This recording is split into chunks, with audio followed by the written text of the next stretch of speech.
Good Wednesday afternoon, March 22nd, 2023. In this video, we are tracking quite a bit of active weather for the deep south, for the Midwest, with heavy snowfall and stormy weather continuing across the Intermountain West, including for California, with more stormy weather coming back for early next week. Now, if you're new to the YouTube channel and you really like these detailed weather videos, please consider subscribing, as it really helps out a lot, folks. We're close to 5,000 subscribers, so if you haven't subscribed yet, please consider doing so, enabling all notifications for the channel, leaving a like, and sharing this video with their family and friends on social media. So when we take a detailed look at the latest water vapor imagery provided by tropical.tidbits.com or Levi Cowan, we can see where our weather disturbances actually are at on the weather map. The first one that we're concerned about still is over California, over Nevada. This brought some serious heavy rainfall, 70+ mile-an-hour wind gusts at Oakland Airport, San Francisco Airport, and a few others, with high elevation wind gusts over 80 miles an hour,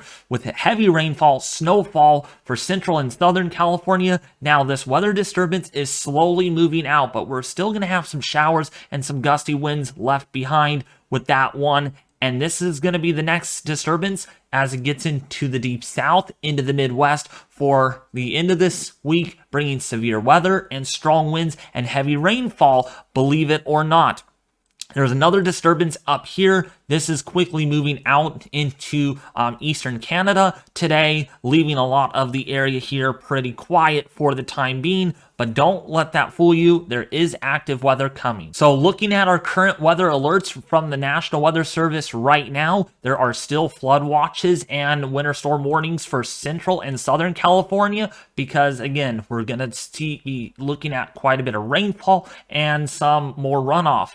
More flooding concerns over Nevada. But look at this, more active weather coming across the Four Corners with winter storm warnings, high wind warnings, and fire weather warnings. Look at this again for northern Texas, western Oklahoma, and also for southwestern portion there of Kansas. And then big time flood concerns here for Indiana, for Missouri, for northern Arkansas, for northern Kentucky. In fact, we could be looking at potentially life-threatening flooding in these areas, because there's going to be quite a bit of rainfall that will fall in a short amount of time, within about a 36-hour period, leading to some pretty big flood concerns. Another weather tool that I like to look at is RTMA data from Pivotal Weather. This is the 19Z temperature analysis with current temperatures going on right now, and we can see it is pretty warm in Oklahoma and Texas, and for the southeast, where temperatures are already in the 70s,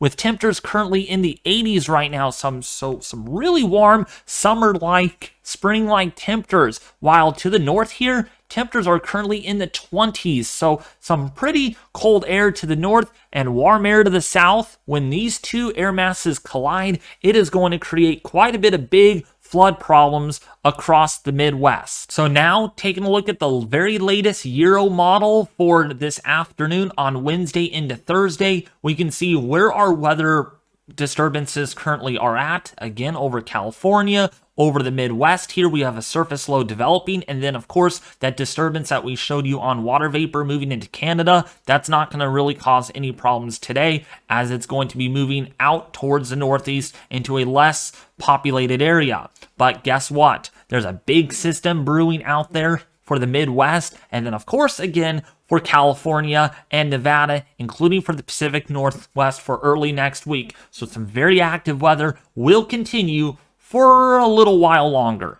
So let's go forward into Thursday morning. We can see some showers and some thunderstorms look to really develop late tonight into tomorrow over if you're in Illinois, if you're in Indiana. So like if you're in Indianapolis, Kokomo, if you're in, say, central Ohio, southern Michigan, you're looking at some light to moderate rainfall, some thunderstorms that are anticipated. These do not look to be significantly severe. We're not looking at any big severe weather day for tomorrow. And then another weather disturbance moves in across California, Oregon, and Washington, going to bring about another chance of rain and more high elevation snow for the region.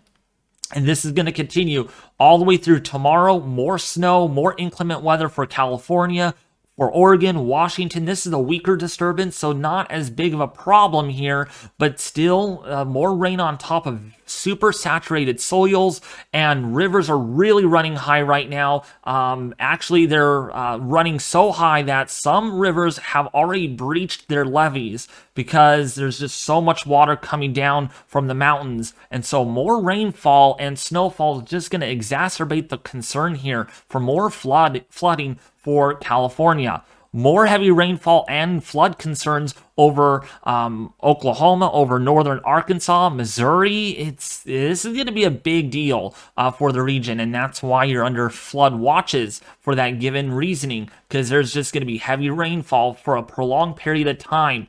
Okay, as this stationary front really intensifies. And then by Friday morning, we're going to keep an eye on severe weather developing for the deep south, part of another surface low developing rapidly as it moves northeastward into the upper Midwest, and you'll see that here. So by Friday morning here, you can see, and then by Friday afternoon, the surface low quickly deepens to 997 millibars. We have a well-defined dry line and cold front here draped across northwestern Louisiana into Arkansas. We have a stationary warm front-ish draped across southern Indiana, southern Ohio, and there is your surface low right here. And so anything in between, you're looking at quite a bit of heavy rainfall, severe weather, possibly strong tornadoes are certainly a possibility. We'll look at the SPC for that in a little bit, so stay tuned for that, or forward to the timeline that I have in the description for more on that.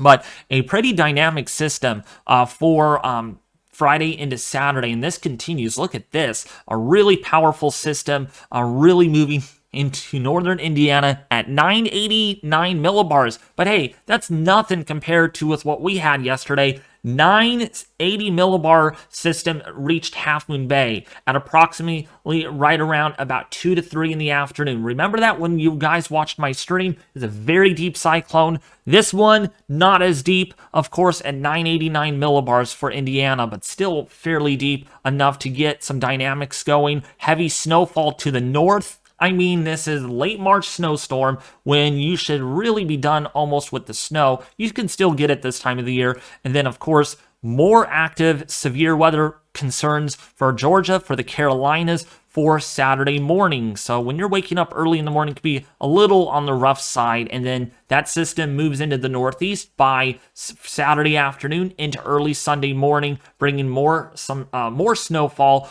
to the region, but nothing too significant. And then looks like the weather pattern gets more quieter temporarily.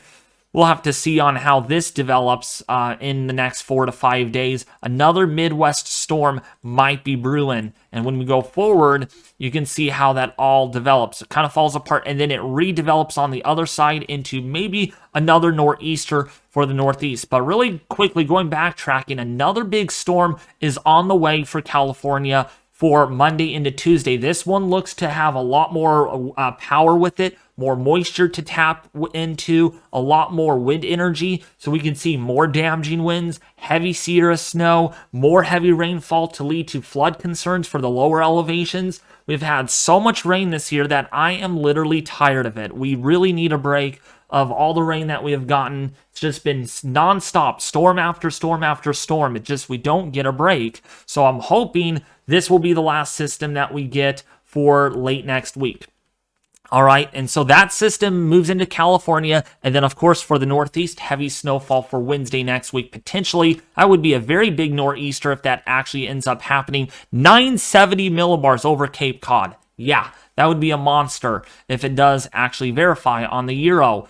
Then still some inclement weather for California. I mean, to end March, it's going to be very wet. To end our month, we only had probably like 7 or 8 dry days in March. All the others have been just wet and wet and wet, and then more active weather potentially after that into the Midwest by early April. So now, how much rainfall or QPF amounts could you be talking about, or could you be seeing out of the storm system for the end of this week into early next week? Well, there's more than just this system, but the first initial system for the end of this week could bring about maybe 4 to 8 inches of rainfall in portions of Arkansas. You can see it right here if I mouse over. 5 inches, maybe 6 inches, close to 7 inches right there. Quite a bit. When you think about it, that's combining all the storms. Some of the, like Indiana, might get 5 inches of rainfall, just let alone with that system. And that's why there's some flood concerns. And then more rain for the west here, with higher elevations possibly getting an additional. This is for next week's storm. Could get 3 to 6 inches of additional rainfall, with possibly Northern California near Mount Shasta and Lake Shasta could get as much as 6+ inches of rainfall. We're really just had enough with the rainfall, and it's just going to continue. All right, how much snowfall for the U.S. here? And you guys are probably wondering, how much could you be seeing? This is combining. We'll just do the 5-day mark, and then we'll go out to 10 days. So you can see here, for the first 5 days, possibly about 6 to 12 inches of snow for Iowa, especially eastern Iowa. Wisconsin, maybe 10 inches. If you're in northern Michigan, maybe as much as 5 to 8 inches of snowfall in the 10-1 ratio. But some of the mountains here of the higher elevations could get as much as 2 feet of snowfall, with an additional foot of snowfall maybe for the Sierra Mountains all the way through Sunday. All right, because we got some of the more disturbances coming on by with the northwesterly flow. More snow for the Pacific Northwest, for the higher elevations, and even the lower elevations could get as much as a foot or so of 10-1 ratio snowfall accumulations. But let's kind of add on more to this. We got more snow for the Intermountain West, and so when we look at the next 10 days here, maybe an additional 3 to 6 feet of snowfall. Look at this. For Mount Shasta up here, maybe 60 inches of additional snowfall to come. That's a 10-1 ratio. When you do Kachira, because the temperature is going to be so cold with this snowfall, we might be seeing as much as 80+ inches for the higher elevations here for California. So big time snowfall, several feet of snow, potentially for early next week. For the Sierras, for Lake Tahoe, for Reno, for Quincy, for the higher elevations, with additional heavy snowfall for the Northeast here, possibly 1 to 2 feet additional to come through the 10-day period for the Northeast. If that verifies, of course, again, don't want to hype up stuff very much, because each model you look at is going to be different. So when we look at the 0Z run out to 10 days, we can see it's definitely a lot different. When you look at it. So we're going to fast forward it. You can see not as much snow for the Northeast. So we really got to just be careful with what we look at as far as how much snowfall you're actually going to get, because each model run is different. I already know, I'm very sure about it. I don't pay attention to other YouTube weather channels anymore, but I'm just making a guess that I'm sure they're already going ballistic and predicting a nor'easter for the Northeast. In my own opinion, maybe, but it's getting kind of late for a nor'easter for the Northeast, so I don't think it's going to happen. Sometimes these are called what we call fantasy storms, so just keep that in mind. So now what we need to keep in mind about is how much rainfall and flood concerns there are for the Midwest over the next 3 days. So, of course, there is a slight risk by the Weather Prediction Center for the Midwest, for the upper Midwest, and a marginal risk for heavy rainfall and flooding surrounding that. So be very careful if you're on the roadways, if you're driving to work and from work, please be very careful. Some roadways could flood, and if they do, turn around, don't drown. Do not get stuck in flooded roadways. It is very dangerous, okay? And you could die if you're not careful. You can be swept by flowing water. All right, so a slight risk for heavy rainfall is expected for southern Indiana, southern Illinois, and Missouri for day 2. What about day 3? There is a moderate risk for heavy rainfall and flooding for northeastern Arkansas, for southeastern Missouri, for northwestern tip of Tennessee, northwestern half of Kentucky, southern Illinois, southern Indiana, and southwestern Ohio, under a moderate risk for heavy rainfall and flooding. So that means there's a moderate risk that there will be urban flooding, small stream flooding, river flooding, and street flooding. So you really need to be careful. The next couple of days, for day 2 and day 3, especially for Thursday morning all the way through Saturday morning for the potential for significant flooding in these areas. You've saw too much rainfall, you're going to see more, and it's going to lead to a lot of problems. Okay, another problem that we're concerned about is severe weather. Let's go to the Storm Prediction Center and take a look at that. There is a slight risk for severe weather for day 2. This includes for southwestern and much of central Texas into, again, central and southwestern Oklahoma. This is not going to be a streaming event by any means. The tornado threat is very low at this point. We're only looking at a 2% chance of tornadoes, as you can see here. All right, a 2% chance. So I'm not really concerned about, this would be, let's see here, for Thursday into Friday, really a low-end slight risk threat. 5% risk for damaging winds. So we're not looking at big winds. The only thing we're looking at is hail. It's a hail-driven slight risk for severe weather with a 15 sig for large hail. That means 2+ inches in diameter is certainly a possibility for Oklahoma City, southeastward into Tulsa, Oklahoma, Arlington, Texas, Plano, Texas, Fort Worth, Texas, kind of in that area that you would really have to watch for some large hail. All right, let's go into day 3. This is going to be our day 3 from Pivotal Weather, and there is a level 3 out of 5 on the Severity Weather Index scale or categorical risk for northeastern Louisiana, western Mississippi, and southeastern Arkansas. This is driven, I repeat, this is driven by a 30 sig for severe weather probabilities. Of course, they don't get tornadoes, hail, or wind out on day 3. It's just a probabilistic forecast. And right now, there is a 30 sig. This could mean strong tornadoes. Some of that's what their discussion mentioned. Strong tornadoes are possible. I don't think this is going to be a severe weather outbreak yet, but certainly a big day to watch for tornadoes. Some of them, again, strong, and some big-time damaging winds. The lapse rates do not favor very large hail production, but they do favor some very strong downbursting winds along the squall line when this grows upscale across the Deep South. So another Dixie Alley severe weather event is on the way, it looks like, for Friday into Saturday. Definitely need to pay attention to this one, as this could get upgraded further to a level 4, but that's too far out in time to really bring that up at this moment.